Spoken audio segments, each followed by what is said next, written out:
Mantan Wakil Menteri Ketenagakerjaan atau Wamenakar Immanuel Ebenezer atau Noel memberikan respons kerasnya terhadap Komisi Pemberantasan Korupsi atau KPK.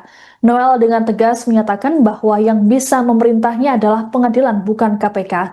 Hal ini untuk merespons permintaan KPK untuk fokus menjalani persidangan, kasus pemerasan dan tidak membangun narasi kontraproduktif di luar sidang.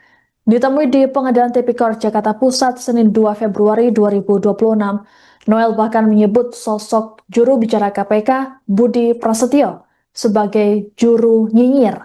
Menurut Noel, Budi maupun para komisioner KPK tidak berwenang menyampaikan permintaan tersebut. Noel juga kembali menyebut OTT sebagai operasi tipu-tipu.